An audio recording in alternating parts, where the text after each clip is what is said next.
Assalamualaikum warahmatullahi wabarakatuh. Selamat siang dan salam sejahtera untuk kita semua. Apa kabar anak-anak? Tentunya kabar baik, bukan? Baiklah, selamat berjumpa dengan program SMK Negeri 8 Semarang, yaitu Secangkir Ilmu. Anak-anak, Bulis yakin keadaan kalian pada saat ini sehat, ya. Asalkan kalian memperhatikan protokol kesehatan, insya Allah Anda akan selalu sehat, yaitu selalu memakai masker, sering cuci tangan, dan jaga jarak, serta di rumah saja. Itu akan membuat kalian semua tetap sehat. Baik, anak-anak, tentu Anda bertanya, apa itu secangkir ilmu?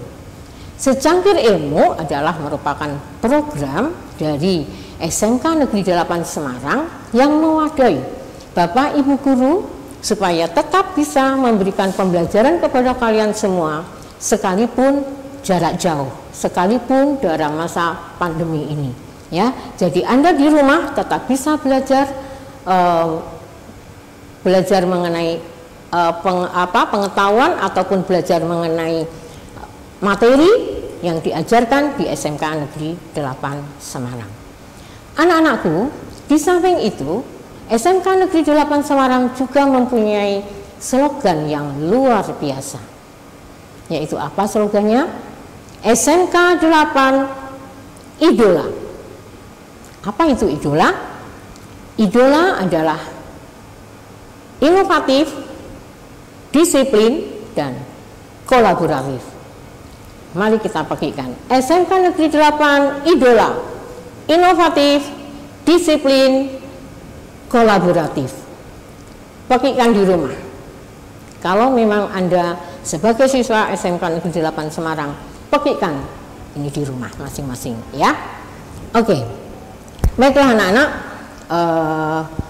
secangkir ilmu yang akan Bulis sampaikan kepada kalian adalah mengenai secangkir ilmu psikologi. Oh ya, tapi Bulis belum memperkenalkan diri. Anda bertanya-tanya nanti, siapa itu yang berdiri di depan saya, ya. Oke, Bulis akan memperkenalkan diri. Nama saya Ibu Lis Anggriani. Cukup panggil Bulis saja, ya. Bulis adalah salah satu guru di SMK 8 Semarang yang mengajar psikologi di kompetensi keahlian keperawatan sosial, ya. Di samping itu, Bulis juga sebagai ketua jurusan dari caregiver, ya. Baik anak-anak, sekarang kita mulai mengenai secangkir ilmu psikologi. Anda mungkin akan menemui pembelajaran tentang psikologi ini yang pertama kalinya setelah Anda masuk di SMK 8 ini. Karena apa? Karena waktu kalian di SMP Anda belum pernah menemui pembelajaran ini, seperti matematika di SMP sudah pernah, bahasa Inggris, bahasa Indonesia, ya, sejarah di SMP sudah pernah. Nah, materi psikologi mungkin baru Anda temui pertama kali di SMK 8 Semarang ini. Oke, sekarang kita mulai dengan apa itu psikologi.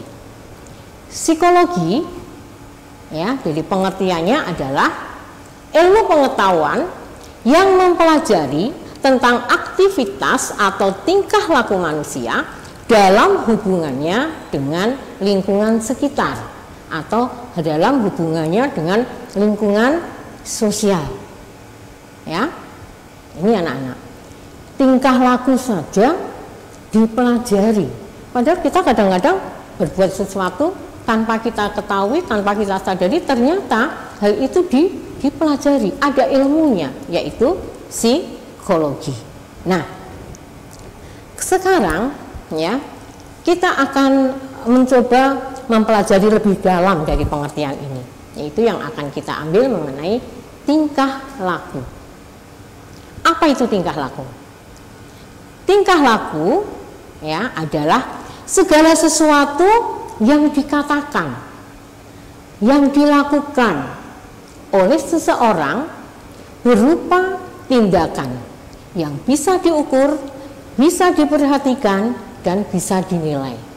Contoh nih, ya, kamu melihat temanmu lari cepat sekali, ya, dia lari menuju ke toilet. Anda bisa melihat, akhirnya karena Anda bisa melihat, berarti Anda bisa memperhatikan, oh temanku lari, kok cepat sekali, ya, berarti kan bisa diukur, dinilainya, oh dia mau ke toilet. Nah, itu adalah suatu bentuk, ya, atau suatu contoh tingkah laku manusia atau tingkah laku individu. Oke, next. Oke, sekarang kalau begitu, mengapa manusia bertingkah laku? Coba anak-anak sambil merenung, mengapa manusia bertingkah laku? Mengapa kalian bertingkah laku?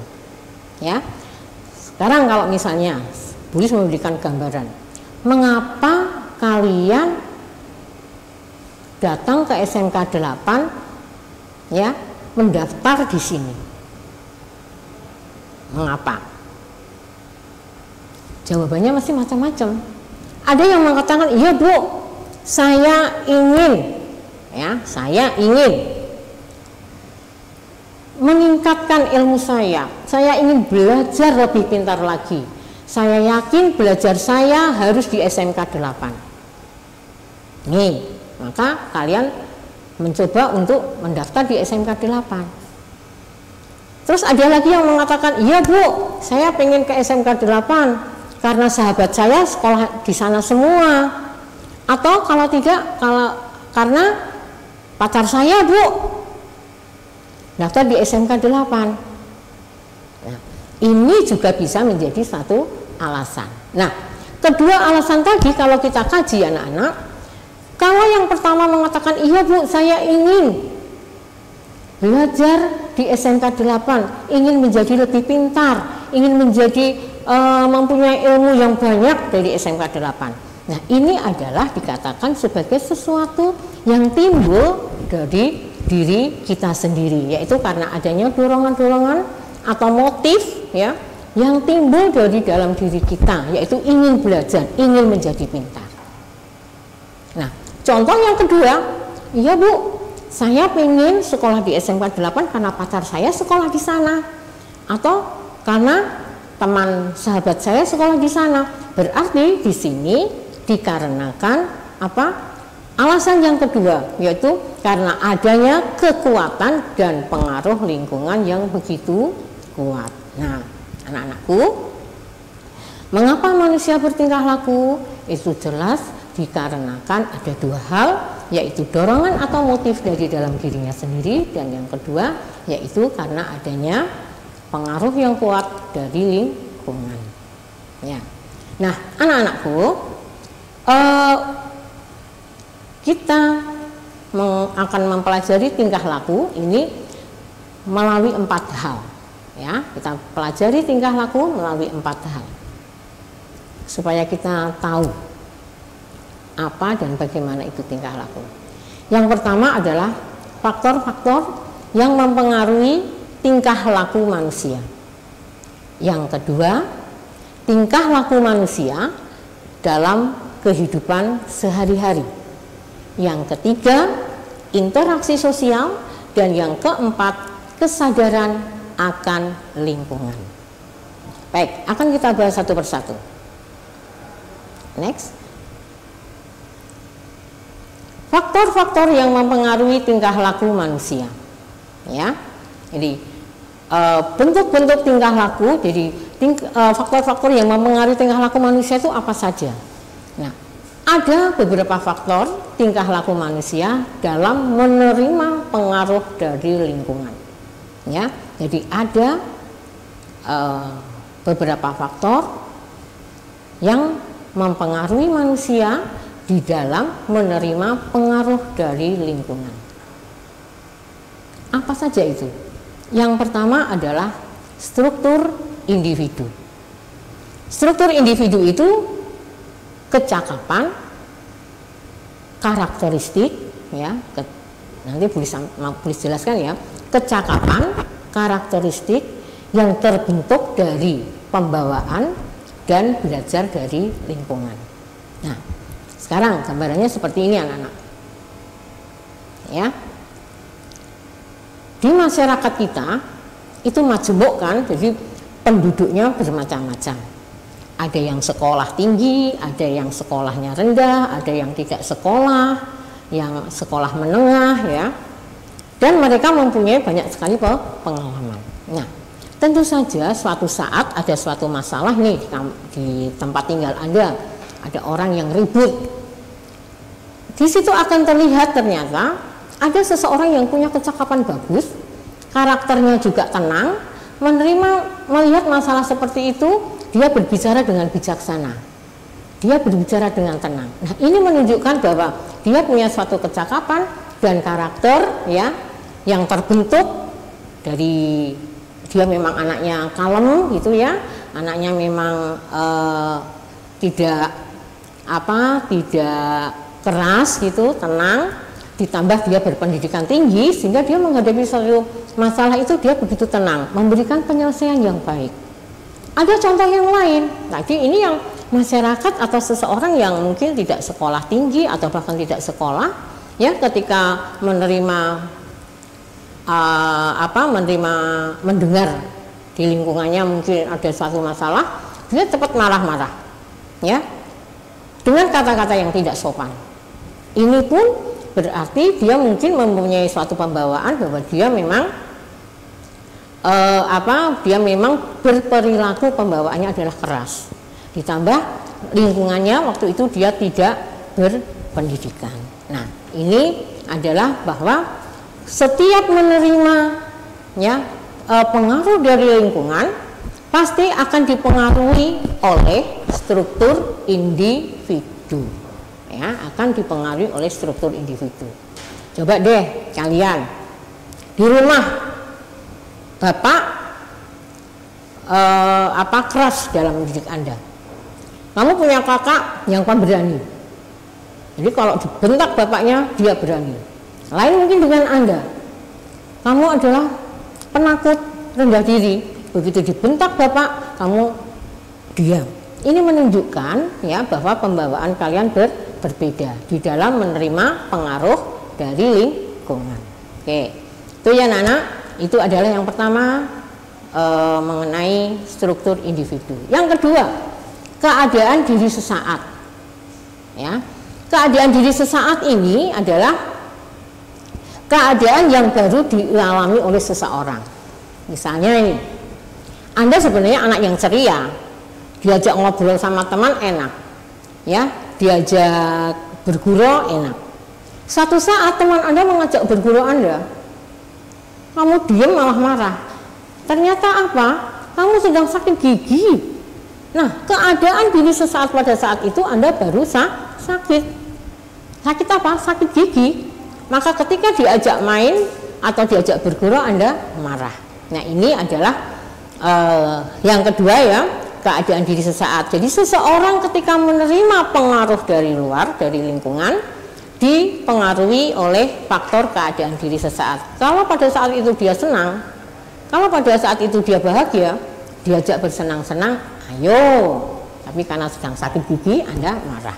Yang ketiga, keadaan yang sedang berlangsung.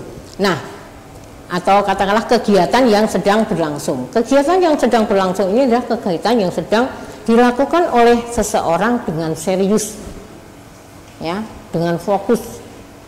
Misalnya Anda sedang mengerjakan tugas, diajak main oleh teman Anda, pasti Anda mengatakan nanti saya masih mengerjakan tugas. Sekalipun ajakan itu adalah menyenangkan, tapi Anda lebih fokus mengerjakan tugas. Nah, kemudian berikutnya ya adalah kita akan mempelajari mengenai tingkah laku manusia dalam kehidupan sehari-hari. Ya, tingkah laku manusia dalam kehidupan sehari-hari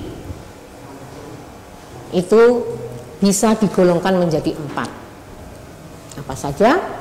Tingkah laku manusia melawan lingkungan, tingkah laku manusia mengikuti lingkungan, ya. Kemudian tingkah laku manusia memanfaatkan lingkungan, dan yang keempat, tingkah laku manusia menyesuaikan diri dengan lingkungan. Nah, tingkah laku manusia yang pertama, ya, yaitu tingkah laku manusia yang memanfaatkan lingkungan, atau kita bahas yang pertama dulu ya, tingkah laku manusia melawan lingkungan. Maksudnya apa? Melawan lingkungan ini berarti Anda melawan norma atau aturan yang ada. Ya, jangan berat-berat aturan norma itu apa. Misalnya, Bapak mengatakan boleh main jam 9 harus sudah pulang. Sampai rumah jam setengah 11. Melawan lingkungan enggak itu?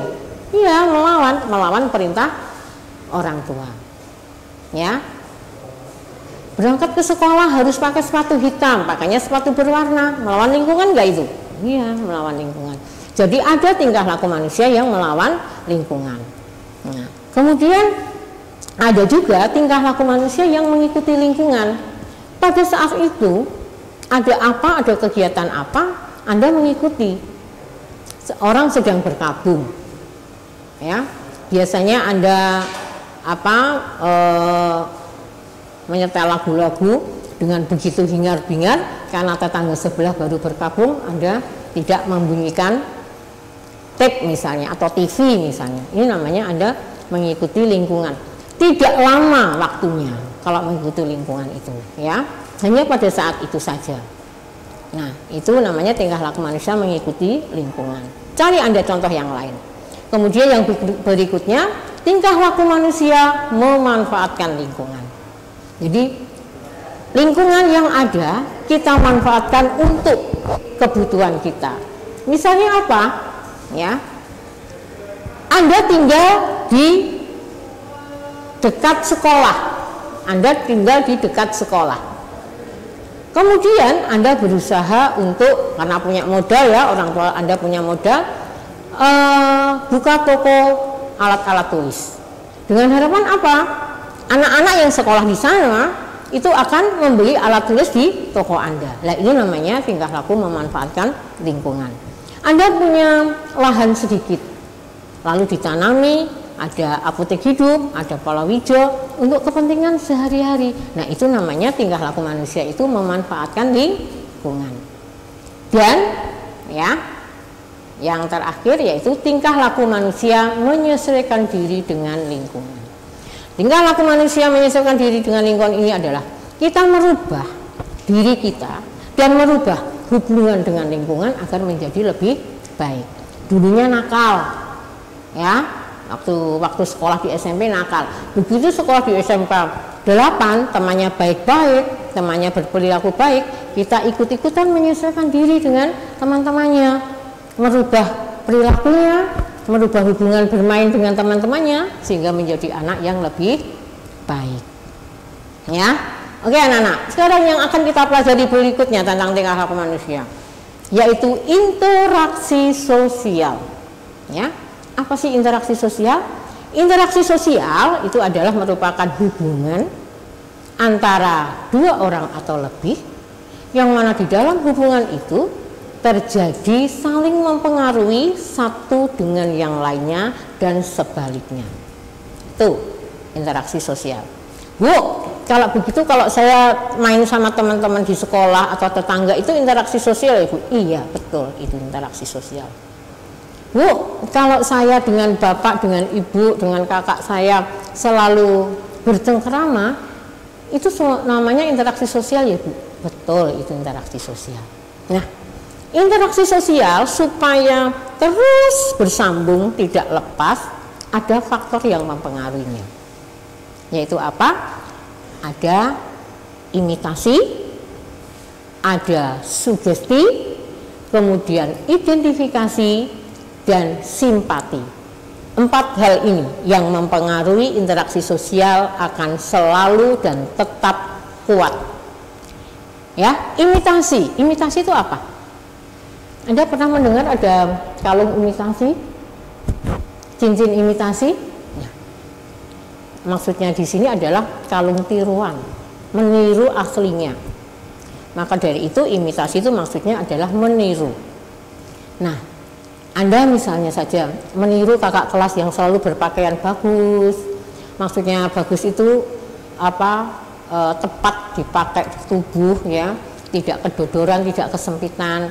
Kok kakak kelas ini kelihatan cantik, besok saya akan membuat baju seperti itu.